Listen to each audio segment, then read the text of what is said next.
So let's start out with last night. How was last night? What was it like? And you know this festival. The festival loves you. So I'm curious. This must have been really special to bring it back here for this. It really was. Like I had a great experience last time I was here, and so I knew this was one that we felt like would be a good fit for our film based on the film I'd shown here before, Miss Virginia.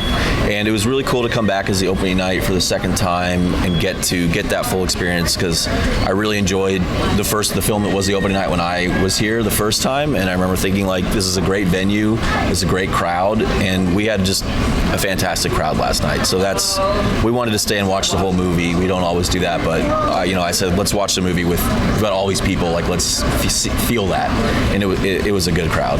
Yeah.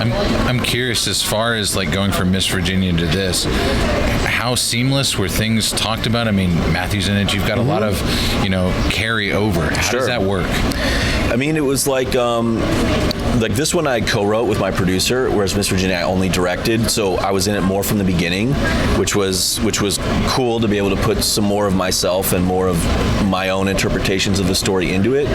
But I loved working with Matthew before, and we stayed in touch, and I felt like we were friends from Miss Virginia, and I knew this was the kind of movie he would really want to get into. So it's really just about kind of leveling up in any way that we can. And Matthew has, I think, a wonderful performance in this film, and he's the lead versus supporting, and it was just kind of great to kind of bring a team together from the ground up and kind of move forward as our own little movie all together. Yeah. I'm curious, as far as inspiration, knowing where this story's from, how much did you want to touch upon it, but how much did you want to allow it to kind of have its own story, its own life? Yeah, it's a tricky thing telling a true story, because you want to really honor the person, especially like Greg and what he does and all the good he's done in the world, and make sure that he has a voice in how he's represented, so it's not just taking a story and putting something else on top of it. And at the same time, it's about creating like a holistic experience and a character who really is inspired by Greg and his real life, but also is a character that you can experience their growth in the span of like 2 weeks of the movie, versus taking elements from years and years of Greg's life and kind of folding them together so that you can get one singular experience, I guess, as a movie. Yeah. I'm curious, as far as pushing your actors to this limit, how much fun and how much was it, maybe I'm grueling a little too much? Sometimes it was tough, because if they've got to go up a really big hill and you've got to do another take, you do really want to check in when it's take 4 or 5, and now we've got to do a different angle, we've got to do something else. I think like they were game. Matthew was always game, the boys were game, so they powered through, but I know it was hard for them. We were in 110 degree heat one day in Arizona, and our AD Finn, it was like, I'm setting a timer for 20 minutes, and we would do these big long takes because we have to get all set up, get out on the road. We have a period of road closed, so we'd get out and we would just ride and do over and over and over, and then stop, rest, cool down, and then go out and do it again.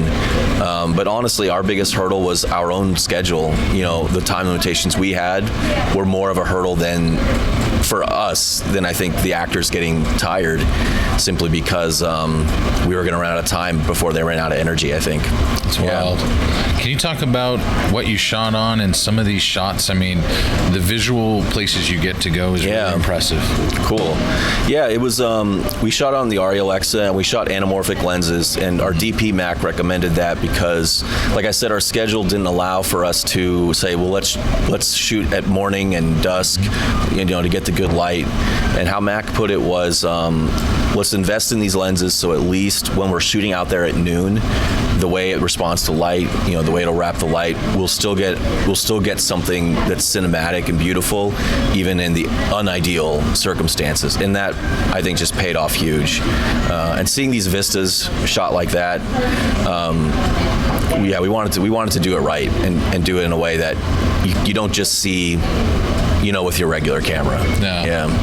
I'm curious, what did you learn from this experience from Miss Virginia? I mean, these features are becoming a thing. We hope you keep doing them every year.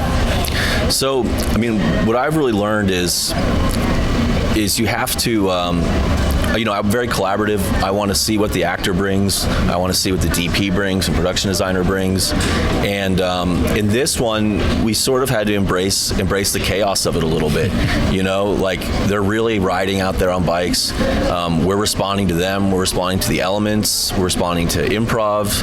And it was sort of like let's create a world and capture a world. And I come from editing, and so the big thing for me is trying to apply my editing knowledge, I guess, into directing, where I think, okay, we had this little improv, we had this little moment that's great, and we know how to shape it into the movie itself. So it's a little bit jazz, like you got to just go with the flow and having a good time. Yeah, not be too, not let your preconceived notions get in the way of something that's better. Yeah, love that. Anything you can share with what's down the line? I know you're birthing this project, but anything you can share down the line for people to keep track of? Sure. About this one or anything? Yeah. Well, first we should say this movie is going to be out in theaters. We are going to have a few hundred theater release, and we're going to have to pound the pavement from a marketing standpoint, anything like that. So please, we want people to look out for the movie, see it again in theaters, bring some friends if you liked it, spread the word.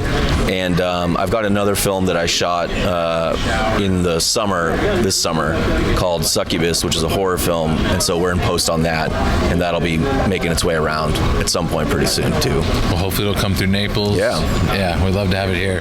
Thank you for the chat. Thank you for making another awesome movie. Thank you so much.